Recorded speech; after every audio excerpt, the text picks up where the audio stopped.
Hello and welcome to a Smurd P video, and today we're looking at Transformers Studio Series figure 108 from Transformers Rise of the Beast. Here is Terracon Scourge, and this is considered a leader class figure. Nice side artwork on the back, 31 steps to transform him. Big screen inspired scale detail backdrop. This is the attack at the museum, which is one of the earlier fights in the scene. Backdrop included Scourge and the Terracons face off against the Autobots in a battle for the Trans-Warp Key. And then you turn to this side, more beautiful artwork, plastic-free packaging. Now, the good thing in terms of future announcements is with Optimus Primal, you actually get that Trans-Warp Key. Now, obviously I've not seen that figure, but I'm really hoping that it comes into two parts so it could be separated as part of how it transpired in the movie. The other thing I'm going to say is I'm very disappointed to say that I had a very bad week at the MOT, my car getting an MOT, and it cost me a small fortune. So unfortunately I've had to sell all my other Rise of the Beast Transformers. So I was really looking forward to showing these all together and having them and share with you. But unfortunately I've only got a couple left that I can quickly show you before they go off in the post later this morning.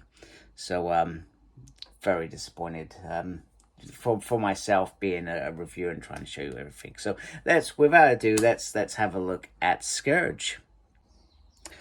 Okay, so firstly, behind him is this massive backdrop, and that's another thing as well, because we have different sizes in terms of figures, you get different size backdrops. So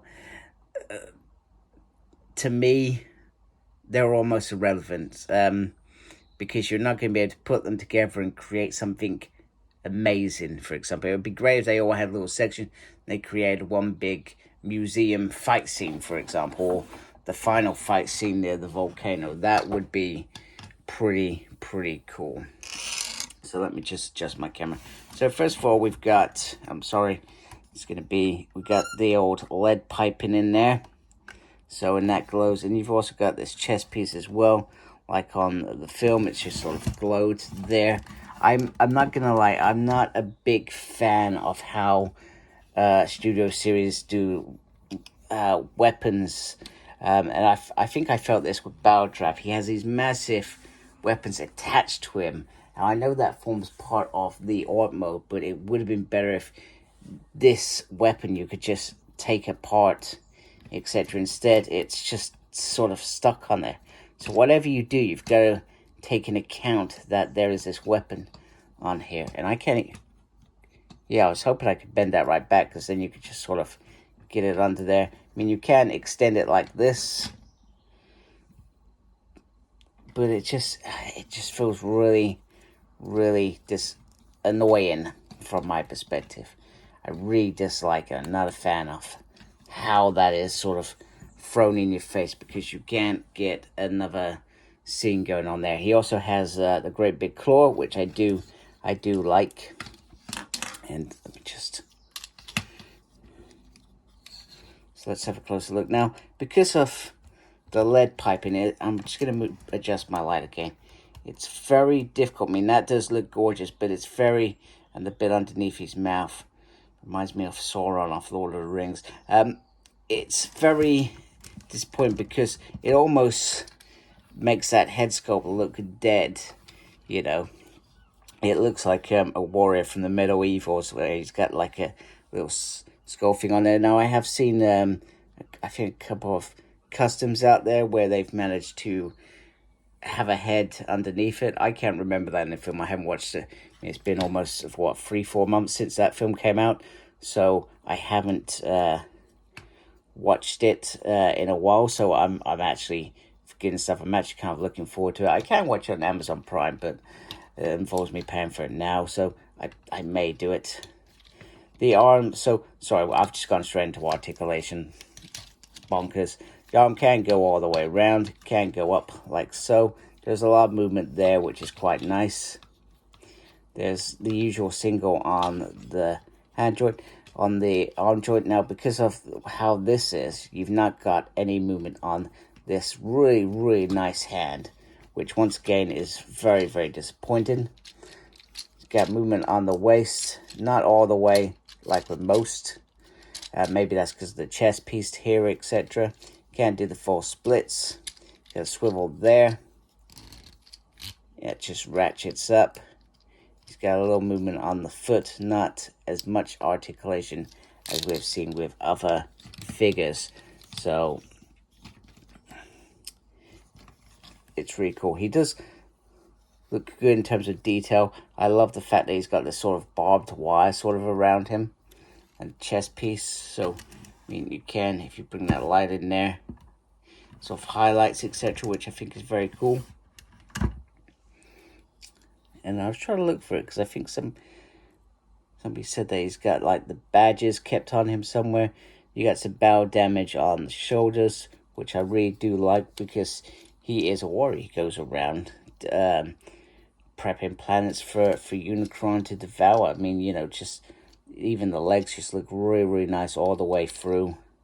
Barbed wire continues through it. You do have this little backpack. It's not such a big deal in terms of when you create that cab. So he is a very nice figure. Do I think he's worth the money? I don't actually think he's worth the money. You know, and this is one of the figures that I have not. So usually after a little while, we start seeing some deals on some of these figures. I think I've only seen it a couple of times, but not a big like drop. So this usually shows between 50, 58 pounds, depending on where you get it from. I've only seen it drop to, say, 48 pounds, around that, if anything. Now, he does come with a gun, and you just pop the arm off like so. So that's the first time I'm doing it. And then you just pop that in there, like so. Now, it's very cool. I do like this gun. I think it's very awesome. Very decent. But I will say, I feel like it would have been better if it went off the wrist, like more intrusive and seem a bit bigger, perhaps, maybe. But it does sit solidly. I mean, I could easily just have him like this and not worry about it. It would have been cool if he got like a second hand, because then you could have him in normal and then these just pop on. That would have been very cool if they achieved that, but they didn't do that, unfortunately. So a little bit disappointed in terms of that. So, I mean, he does look really good. And I just want to look at the head sculpt again. The head sculpt is really skinny and small as well. You know, he's got a nice piece of chest, but he is sort of a tall, skinny figure, really. The legs don't give you much thickness in terms of him, etc. And he looked like a real... When you see him fighting Artemis in that first sort of museum scene, he actually looks quite scary and quite overbearing, etc., you know. Like perhaps a big bully or something. I'm trying to think of the words to use. So he certainly has his moments. Okay, I'm a little bit disappointed. So Frieza is designed, he was sort of designed as Scourge is sort of mini Khan to send off, etc., on little hunt missions, etc.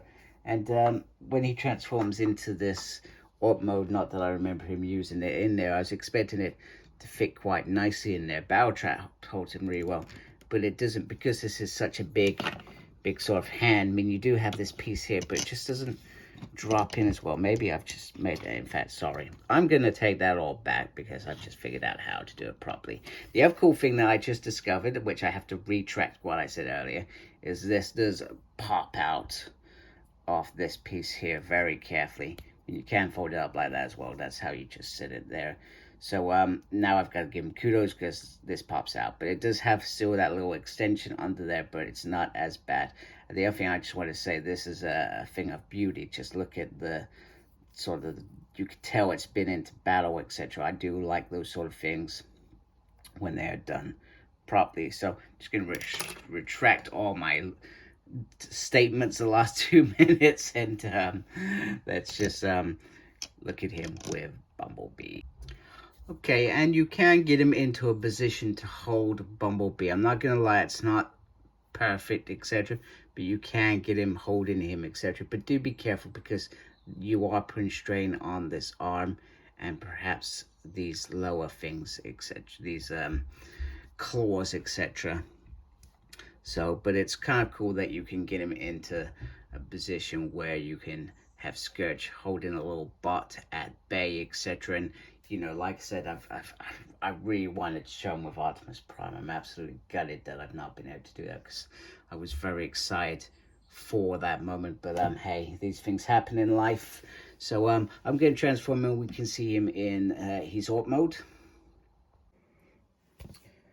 Firstly, this thing is a beast. I absolutely think this is the bee's knees in terms of what a terrifying Terracon Scourge would be in terms of the size, etc. I really, really do like it.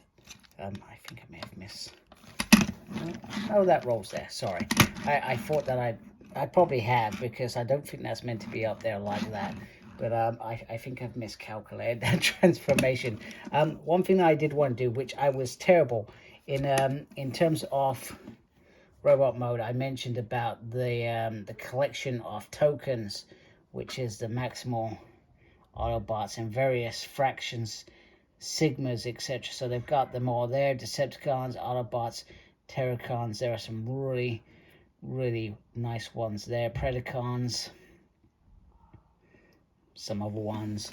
I think somebody mentioned the Wreckers in there. But they're, you know, I think that's very, very cool. Once again, because my view on Studio Series is it's like the premium Transformer releases. Yes, it will cost you a little bit more money, but you are getting arguably the best of the best. Now, like all things, this isn't perfect. I mean, the front of the truck looks absolutely phenomenal. The transformation actually wasn't that bad. I think there was only a couple moments where I thought, is this actually right? The head sits under there. It does pop out, which I didn't notice in robot mode so much. I also didn't notice that you can move the head a little bit more, which I also would have shown you a little bit better in that robot mode as well. But underneath it, you can see it's sort of like a shell. In terms of, you got the legs there and the head there, and then everything's been changed to make this magnificent cab, which looks I'm just gonna say amazing things. It looks phenomenal. You still got the yellow in there as well, so if you do shine your light in there, you can get some sort of reflexes in there, which I think is great. You know, a sort of flame effect as such. The back is where I feel like I don't like it so much, but you can see the arms there. Once again, I may have mistransformed it by mistake. Actually, the weapon that sticks on here, I think is still meant to be connected here, but it's popped off. But I'm not so bothered that it's popped off, to be fair. But maybe it helps it blend in. So it's just this section here which really stands out for me. The leg piece you could perhaps get away with, but I'm not sure how or what sort of engineering would have had to go in there to create something, to create an extra sort of layer on this area. But you know, it does look all right. I mean, it is what it is. This is a sort of a Junkian cab, you know. It's not going to have a truck on it, on the back of it. It is designed to be, this is going to smash you up, you know. It's in all the horror movies, you got this horrible truck or something going on there. I really feel like I've messed that bit up there. I will have a look at that. So yeah, I really do like this truck mode a great deal. Beautiful details, the colors sort of complement it, and even the damage on the tops, etc. It makes perfect sense, because this truck is going to be ramming into you. So yeah, fabulous job. I mean, you could push these forward as well if you wanted to. Sort of reminds me of Mask, where the Rhino truck transformed, etc.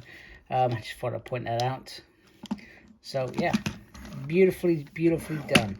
And once again, I'm a little bit gutted that I do not get to show you this with Optimus Prime or other Rise of the Beast figures, because, like I said, if that MOT bill hadn't come in, I would have kept this until I completed them all and then let it go, because I really have got some sort of love for this movie and these characters. And these were 3 of the baddest villains that I've ever seen in Transformers live action heroes. So a bit disappointed that sorry, spoiler, there we go, I can talk, yeah, I'm going to say it now, that these were wiped out in this film, because I would have liked to have seen them again, hopefully not overused, but I would have liked to see them again, because I feel like there could have been finally some growth with Decepticons, whereas rather than cannon fodder, so to speak. So yeah, I hope you like my video. If you do, really appreciate you support me by subscribing. Thank you to those that watched my video today. Thank you to those that already subscribed to my channel. You folks mean a great deal to me. Without you, I don't have a channel, or I do, I'll just be talking to myself. Make sure you look after yourself. Very important these days. As always, embrace geekiness. Take care. Goodbye.